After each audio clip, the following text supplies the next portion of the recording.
ఏ అంశాలు మోడీకి 272 స్థానాలు రాకపోవడానికి ఒక 4-5 రాష్ట్రాల్లో ఈ ప్రభావం ఎక్కువగా కనపడింది. ఒకటి రాజస్థాన్, ఒకటి ఉత్తరప్రదేశ్, మహారాష్ట్ర, బీహార్ మేజర్గా అనుకుంటే ఈ కొంత కర్ణాటక అనుకోవచ్చు. కర్ణాటకలో కాంగ్రెస్ అధికారులు ఉంది కాబట్టి సహజంగా తగ్గింది అనుకోవచ్చు. కానీ ఏ అంశాలు అంటే ఎవ్వరు కూడా శత్రువులు కూడా నరేంద్ర మోడీ అవినీతి చేసినట్టు ఒప్పుకోడు, నరేంద్ర మోడీ దాచుకోలేదు అనేటువంటి క్లారిటీ ఉంది.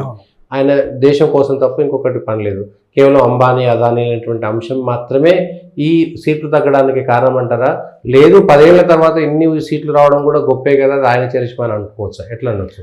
అట్లే అంటే కిసాన్ బెల్ట్ ప్రధానంగా ఉత్తరప్రదేశ్, పంజాబ్, హర్యానా కిసాన్ బెల్ట్ కొంత దెబ్బతీసింది. రైతులు ఆ 3 రాష్ట్రాలే కదా, మొత్తం రాష్ట్రం అది వేరు. అక్కడ ఉన్నటువంటి పరిస్థితులు వేరు. అక్కడ కొంత రైతులు ఉద్యమాలు చేశారు. ఇంకొకటి ఉత్తరప్రదేశ్లో ఏమైంది అంటే ఉమ్మడి అభ్యర్థిని పెట్టారు. అంటే 1-to-1 ఎలక్షన్ జరగాలని చెప్పేసి ఇండి బ్లాక్ ఉమ్మడి అభ్యర్థిని అయితే బీఎస్పీ లేకపోయినప్పటికీ కూడా బీజేపీకి ప్రత్యామ్నాయంగా బలంగా కాంగ్రెస్, సమాజ్వాదీ పార్టీలు కలిసి ఉమ్మడి అభ్యర్థిని పెట్టడం వల్ల కొంత 1-to-1 ఎలక్షన్ జరిగింది. బీఎస్పీ రేస్లోనే లేకుండా పోయింది. దాంతో ఇక్కడ కొంత పోలరైజేషన్ జరిగింది.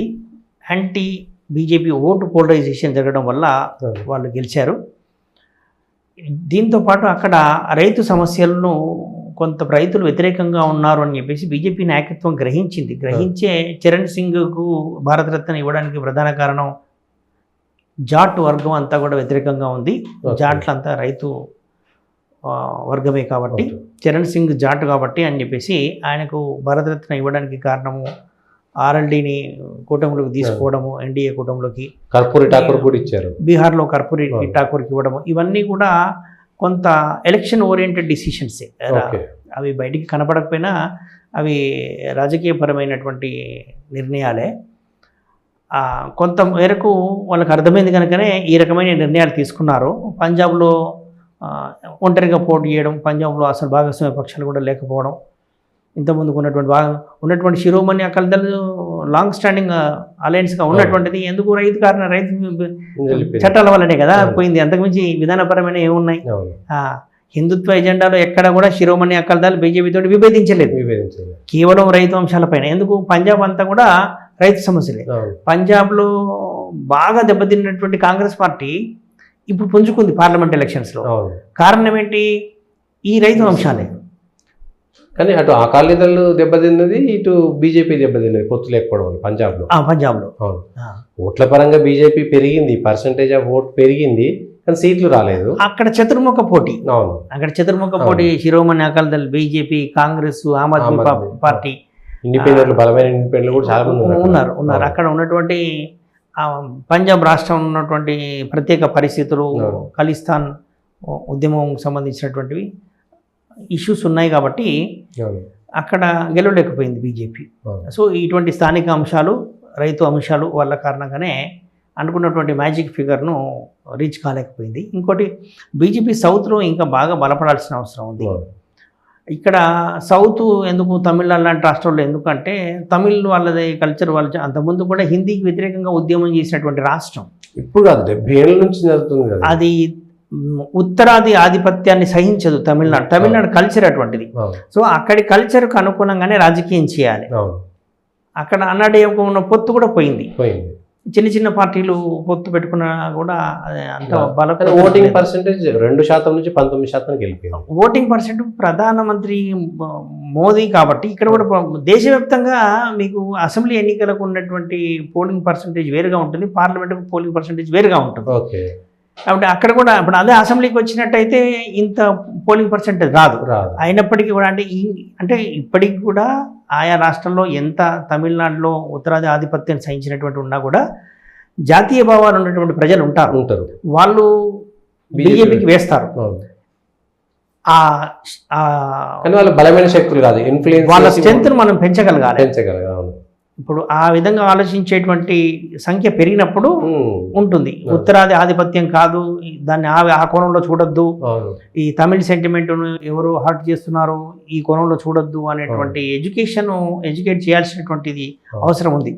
ఎక్కడైనా కూడా మనం ప్రజల్ని తప్పుపట్టడానికి వీల్లేదు. లేదు. ఎన్నికల ఫలితాల విషయంలో ప్రజల్ని తప్పుపట్టడానికి వీల్లేదు. అవును. ప్రజల్ని చేరుకోవడంలో, ప్రజల్ని ఒప్పించడంలో పార్టీలు విఫలమైతేనే ప్రతికూల ఫలితాలు వస్తాయి. అది అవును. ఏ పార్టీ అయినా, ఏ రాష్ట్రమైనా, ఏ ప్రాంతమైనా. అవును.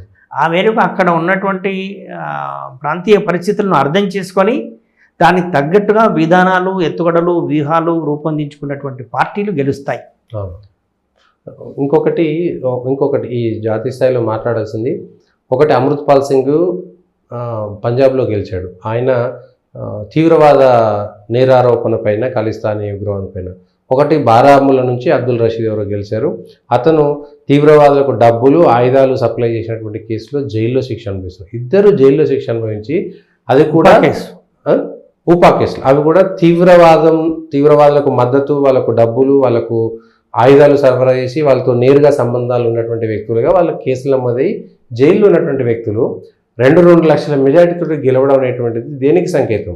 ఇక్కడ ప్రజలను తప్పు పట్టాల్సినటువంటి అవసరం లేకపోయినా అది దేశం ఒక మార్పు అయితే తేవాలి కదా. మామూలు జైలు శిక్ష అనుభవించే వాళ్ళకంటే అంటే ఇది దేశమంతా ఆలోచించదగిన అంశం. అవును.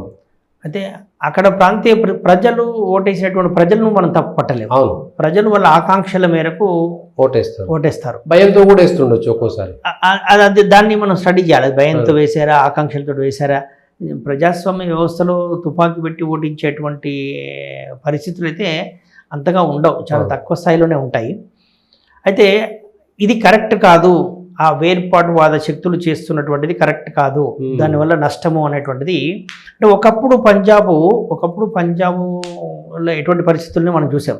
కానీ క్రమేణా అవి సద్దుమణిగాయి. ఎందుకు సద్దుమణిగాయి?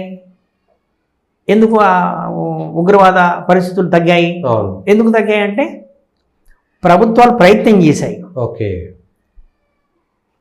మొత్తం సమాజం అంతా ప్రయత్నం చేసింది, ఇది కరెక్ట్ కాదు, నష్టపోతారు మీరంతా అనేటువంటిది. ప్రజలు చైతన్యపరచడం వల్ల అవును, దీనివల్ల మనం రాష్ట్రం నష్టపోతుంది, అభివృద్ధి ఇదైపోతుంది, దీనివల్ల ఏమీ లాభం లేదు అనేటువంటి రియలైజేషను పంజాబ్ ప్రజల్లో వచ్చింది కనుక మళ్ళీ తర్వాత వాళ్ళు జనజీవన స్రవంతిలోకి వచ్చారు. ఆ తర్వాత కాంగ్రెస్, శిరోమణి అకాలీదళ్, ఈ 2 పార్టీలు, తర్వాత బీజేపీ పొత్తులో శిరోమణి అకాలీదళ్ ప్రభుత్వాలు, ఇవన్నీ మనం చూసాం.